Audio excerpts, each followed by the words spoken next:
Tamil tightly பார்த்துட்டு இந்த வீடியோங்கிறது பார்த்தீங்கன்னா அனிமல் படத்தோட ரிவ்யூ நினச்சி வந்திருப்பீங்க. அதெல்லாம் கிடையாது, அனிமல் படத்தோட ஒரு டிஸ்கஷன் அப்படிதான் இந்த வீடியோ இருக்க போகுது. ஸோ வாங்க வீடியோக்குள்ளே போகலாம். நல்லா தான் மேம் பேசணும், அப்படியே வாழைப்பழம் மாதிரி பேசுவாங்க மேம். இவங்க பேசுறத பார்த்தா எப்படியா பட்டவங்கள தான் உயிர்ந்துருவாங்க. ஃபர்ஸ்ட் ஆஃப் ஆல் இந்த ஆல்ஃபா மேல் அப்படிங்கிற கான்செப்டை நம்ம டப்புன்னு எடுத்து கூகுளில் போட்டு பார்த்தோம்னா, ஆல்ஃபா மேலுங்கிற வந்துட்டு கோவக்காரன், தைரியமானவன், அப்படி இப்படின்னு ஒரு வார்த்தைகள்லாம் பார்த்தோம். ஸோ அதையும் இந்த அனிமல் படத்துக்கு ஹீரோ அது ஜஸ்டிஃபை பண்ணாரா இல்லையா அப்படிங்கிறது தான் இப்போ பார்க்க போகிறோம் டீட்டெயிலாக. என்னதான் இந்த படத்தில் ஸ்டார்டிங்கில் நம்ம ஹீரோ வந்துட்டு தைரியமானவராக காட்டியிருந்தாலும் ஒரு கட்டத்துக்கு மேலே பார்த்தீங்கன்னா மிசாலஜிஸ்டாக காட்டியிருந்தாங்க. ஸோ மிசாலஜிஸ்ட்னால் ஒன்றும் இல்லை, பெண்களை வந்துட்டு அது எப்படி சொல்கிறது, இது மிசாலஜிஸ்டாக இது என்ன பேர் சொல்கிறதுனே தெரில. ஒரு மாதிரி லவ் இருக்கிற மாதிரியே காட்டுறாங்க, அதே டைமில் பார்த்தீங்கன்னா துன்புறுத்த மாதிரியே காட்டுறாங்க. இது ரெண்டில் நம்ம எதை எடுத்துக்கிறது தான் நம்மளுக்கு கன்ஃபார்மாக தெரியல. படத்தோட ஸ்டோரி லைன் பார்த்தீங்கன்னா எனக்கு சூரிய வம்சனோட மாடர்ன் வெர்ஷன் மாதிரி தான் இந்த அனிமல் படம் தெரிஞ்சிச்சு. அதே டாக்ஸிசிட்டியோடு இருக்கிற ஒரு அப்பா, அதே ஒரு மயமாக இருக்கிற ஒரு பையன், ரெண்டு சேர்த்து வச்சு பார்க்கும்போது அனிமல் படத்துக்கு ரொம்ப ஒத்து போகுது. கூடவே செக்கச்சிறந்தவானது கொஞ்சம் மிக்ஸ் அடிச்சு விட்ட மாதிரி ஒரு பசையத்தை ரெடி பண்ணி அனிமலை நம்மளுக்கு சேவ் பண்ணியிருக்காங்க.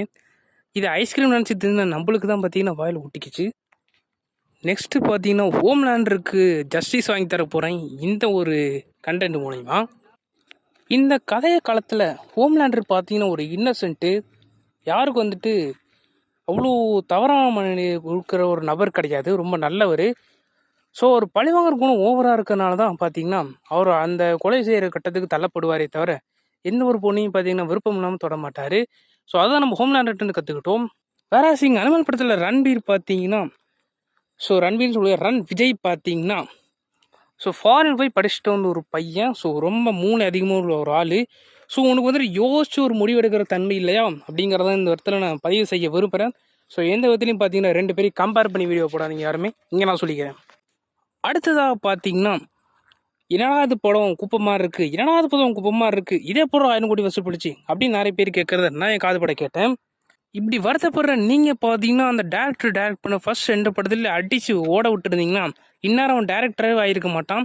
இங்கே ஒரு ஓரமாக உட்காந்து மெட்ராஸில் சேர்த்துருப்பாங்க அவனை. நீங்கள் அர்ஜுன் ரெட்டியில் எல்லாருமே 5 விட்டுட்டு இப்போ வந்துட்டு என்னடா அது குப்பை படமாக இருக்குது, என்னது ஓவர் எக்ஸ்ட்ரீமிஸ்டாக காட்டுறாங்க ஒரு பையனை அப்படி இப்படின்ட்டு ஓவராக பேசுகிறாங்க. ஸோ இதுக்கெல்லாம் என்ன சொல்கிறதுன்னு எனக்கே தெரியல. இனி அடுத்த படத்தில் பிரபாஸை வச்சு ஸ்பிரிட்னு ஏதோ படம் எடுக்க போகிறான். ஸோ அதில் போலீஸ் ஆஃபீஸர் வரையாம. ஸோ இது வரைக்கும் பார்த்து தாங்க முடியல, நீ போலீஸ் ஆஃபீஸர் இப்படி காட்டினா போலீஸ் ஆஃபீஸர்லாம் வந்துட்டு கொஞ்சம் டெரர் பீஸுங்க. ஸோ அதாவது கேஸை போட்டு உள்ளதெல்லாம் நல்லாயிருக்கும் அந்த டேரக்டரை. அடுத்ததாக பார்த்தீங்கன்னா ஒரு கேஸ் ஸ்டடி.